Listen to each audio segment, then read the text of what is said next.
Ayan po mga kabida, personal pong humarap ito si Secretary J. Ruiz ano po, no, sa mga miyembro po ng Malacanang Press Corps ano po, kahapon. At itinanggi po niya itong paratang po laban po sa kanya na siya po daw ay may-ari po ng Digital 8 Incorporated. Ang kumpanya pong nakakuha daw ng kontrata dyan ho sa Philippine Charity Sweepstakes Office na nagkakahalaga po daw mga kabida ng 206 million pesos. Ano po, na? Emotional po yung sagot at paliwanag po ni Secretary J. Ruiz kahapon sa harap po ng Malacanang Press Corps. Narito po, pakinggan po natin mga kabida yung kanya hong explanation. Actually, I did not want to dignify the story, kasi it's fake news. It's fake news. Unang-una, I don't own a share. I'm not a stockholder. I am not an owner of Digital 8.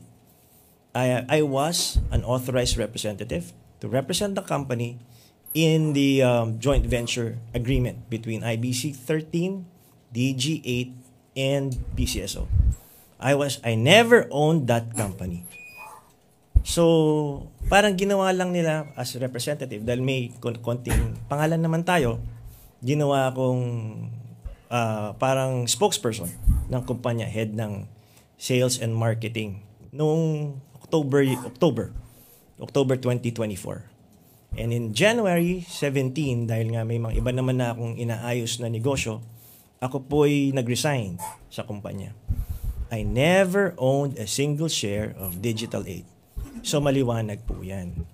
Ang ikinalulungkot ko lang dito po ay, alam mo, napakabigat po ng akusasyon. Ito nga yun nandito siya. Sabing ganun dito, parang tumama sa loto. J. Ruiz Company bags 206 million contracts from PCSO.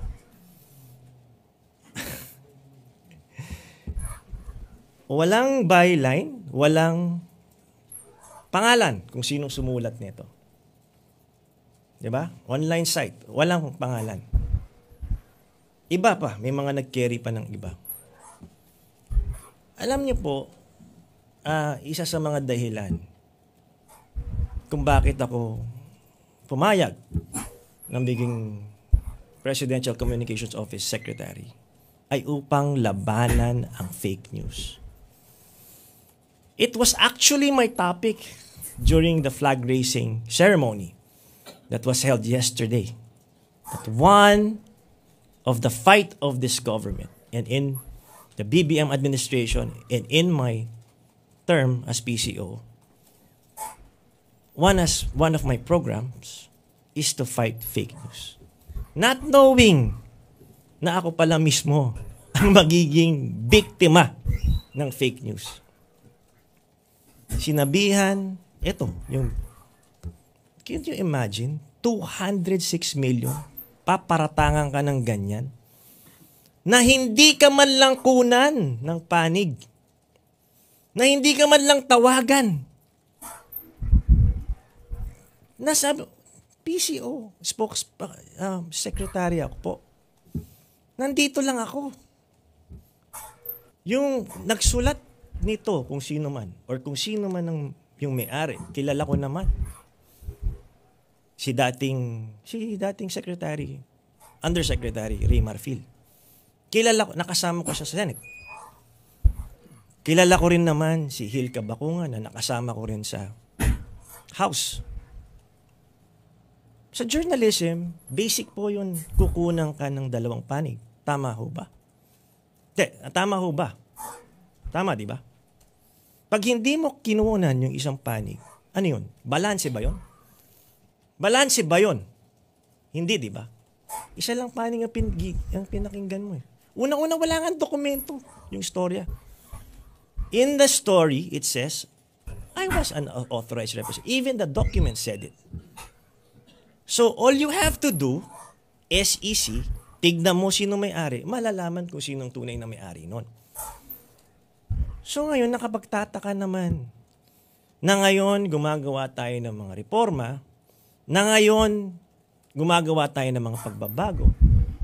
On my 8th day, 8th day, may ganito ng storyang lumalabas. Ano to? Demolition job? Fake news ba to? Ano ang dahilan? Secretary, Yes, Alvin. yun sana ipa-follow up ko eh. Sa inyo na rin nanggaling. Anong nakikita niyong motibo doon sa mga allegations against you? Alam mo, Alvin, marami akong nakikitang dahilan. Siguro 2, 3. Meron kasing mga mangyayari dito na kinakailangan kong gawin. Merong balasahan na mangyayari. May mga, ang utos ng executive secretary, lahat from director up, kailangan magsumite ng courtesy resignations. I don't know kung bakit, I don't know, meron akong slight na siguro kung bakit nila ginagawa to. No? Pero, ang pakiusap ko lang, sana naman, kunan naman ang panig ko. Sana naman, the greater the accusation, the greater the fact-checking. And make sure that you ask the person that's being accused. Isipin mo to, partner. Masakit na kakilala ko pa sa mga kakilala ko pagaling. Akala ko yung mga kaibigan ko. Pero, yung greater impact nito and consequence, ako okay lang. Batuhan niyo ako ng putik kasama sa trabaho yan. Pero ang hindi ko inakalang mangyayari, na doon ako medyo tinamaan. Yung mami ko, 78 years old, may heart disease. Na-high blood kahapon. Sabi nga, anak, ano to? Ma, hindi po totoo yan. But remember, a lie told 1,000 times drowns out the truth. So, unang-una, ayoko sanang i-dignify kasi nga fake news eh. It will give them a sense of credibility by answering these fake news. By answering, binibigyan pat ng dahilan. Nagkakaroon pa ng sense ng credibility. So, ayoko sanang patulan. Wala naman siguro magpipick up niya. Pero nagulat ako, pinatulan ng iba yung istorya. I'm not blaming anybody here. Pero sana naman, mag-research, tumingin sa dokumento. At, kasi, una, yung consequence sa family ko. Mom ko, high blood. Kapatid ko. Pangalawa, recently, may mga kidnappings, di ba? May mga anak ako na wala namang bodyguard yan. Sasabihin nyo, may 200 million, 206 million na kinita dito. Wala naman. So, naging target pa ngayon kami ng mga masasamang loob. Huwag naman ganun. Isang tawag lang naman ako eh. Isang tawag lang naman ako eh. Ang dami kong kakilala, common friends, na nandun. In fact, isa nga dyan si Benji. Benji Liwanag. I asked him 2 days ago, pare, gusto mo ba maging assistant secretary? Nagtatrabaho siya sa Avante, radio operations. We're close. Sabi ko, pare, gusto mo ba? Baka ikaw naman pinagkakatiwalaan kita. Baka naman pwedeng dito ka. Di ba? Usap tayo. Meron akong iaalok sa'yo na trabaho. Sabi niya, pero tandaan mo, presidential appointee to, pare. Pag umalis ako, magpa-file din ako ng courtesy resignation. Lahat tayo. Ganun lang yon. Sabi niya, pare, okay na ako dito. Stable na. O sige, tulungan na lang tayo. Kita tayo minsan. He's a friend. He works for the publication. Diba? Kunan lang sana side ko. Yun lang naman ang gusto ko sana nangyari dito.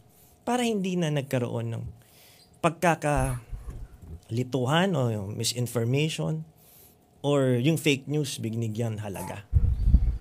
I was contemplating on siyempre yung una mo reaction, di ba?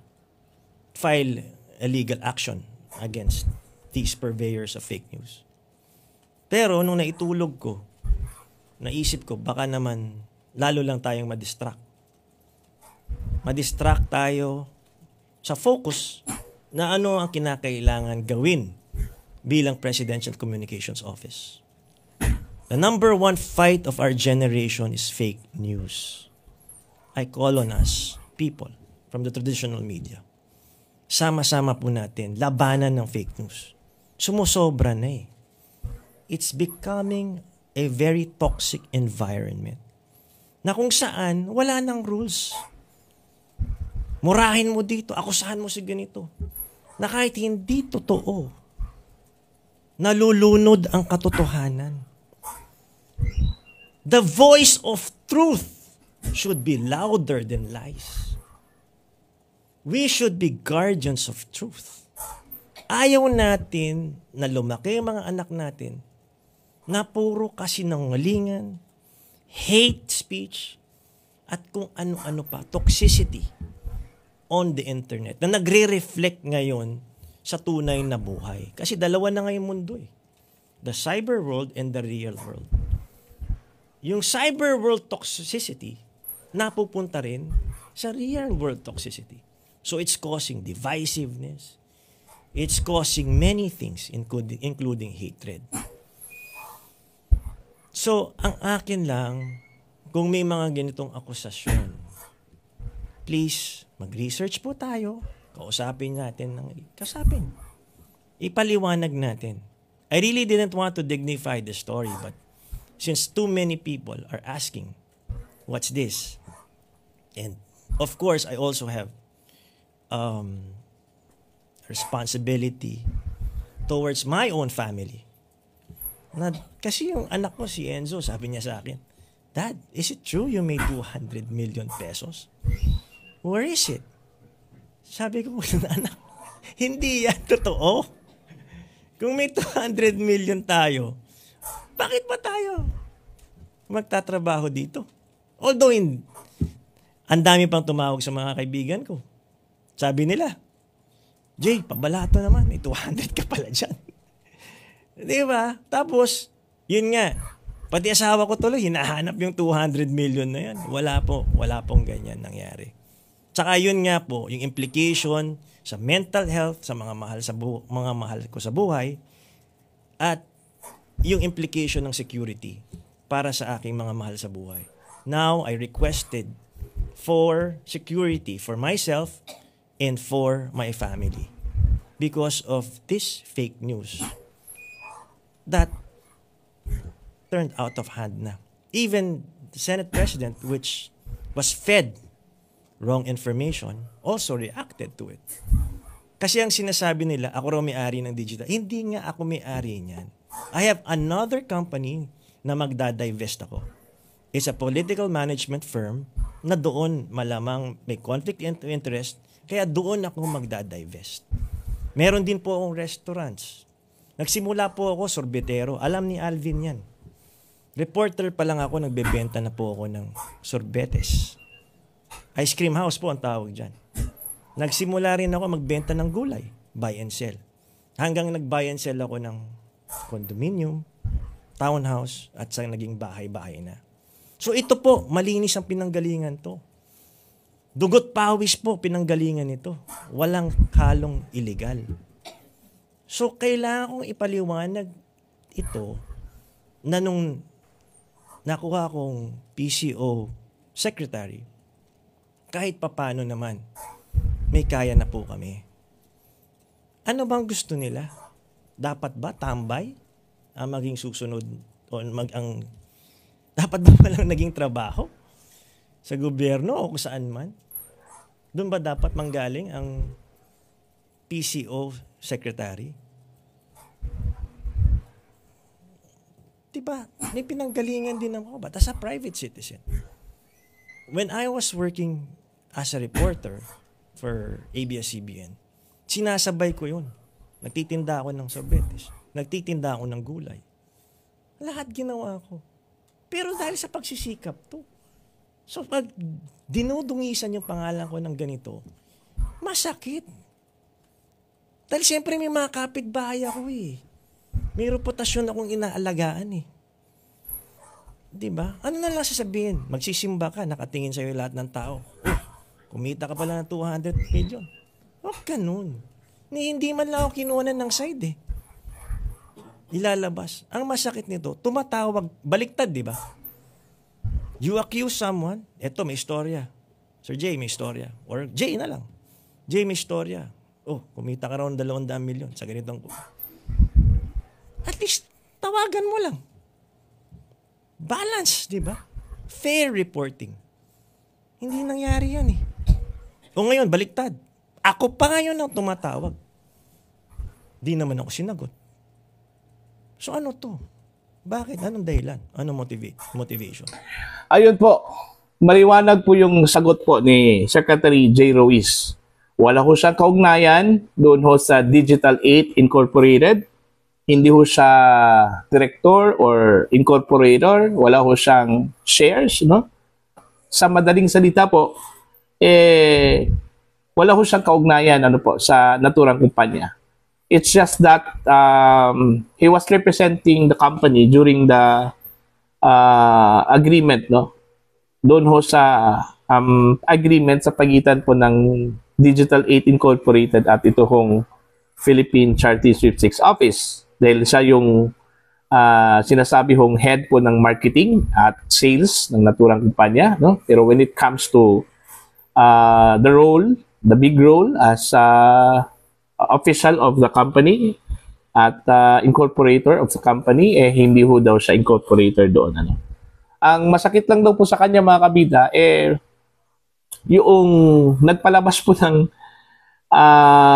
naturang issue, makakilala po daw niya, no? Okay? Naturingan pong mga kaibigan po daw niya, ano po, mga kabida. Pero yun nga, yun po yung nangyari po.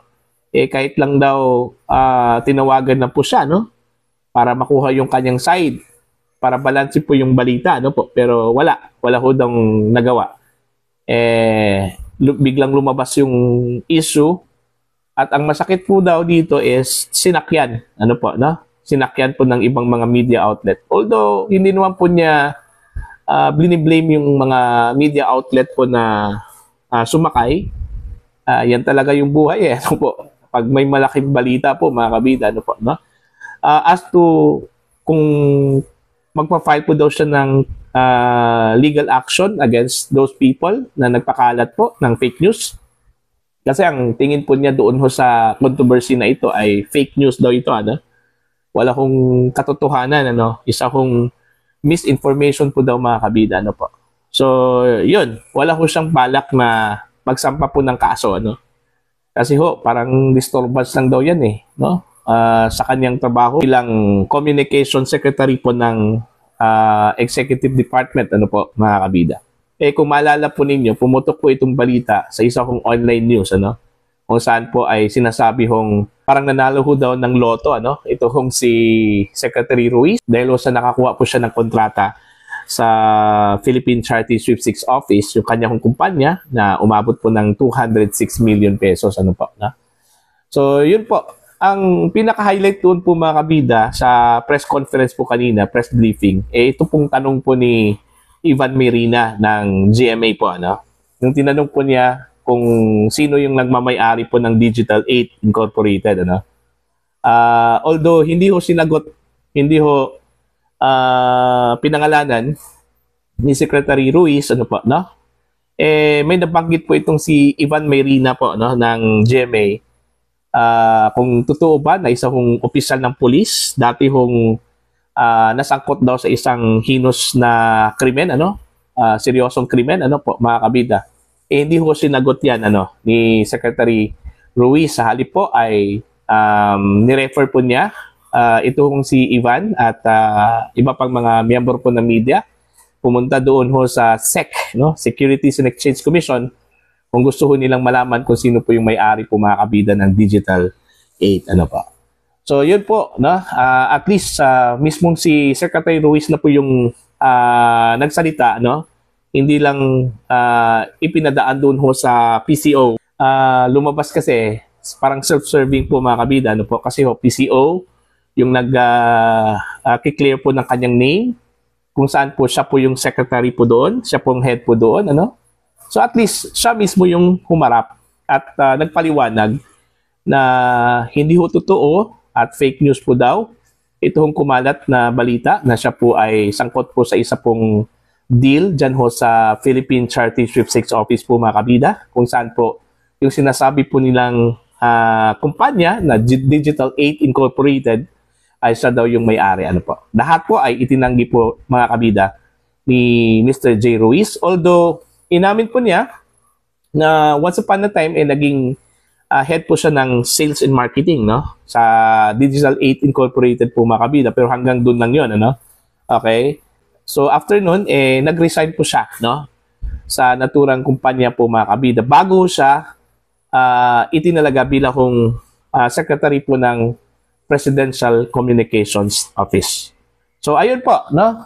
Para ho sa inyo, kapanipaniwala ho ba yung mga sagot at explanation po ni Secretary J. Ruiz, mga kabida? You can comment down. At sa mga hindi pa po subscriber sa aking channel, please subscribe. Just click the subscribe button, click the notification bell, click all para updated po kayo sa aking mga uploads. Maraming salamat po sa inyong lahat. God bless po mga kabida.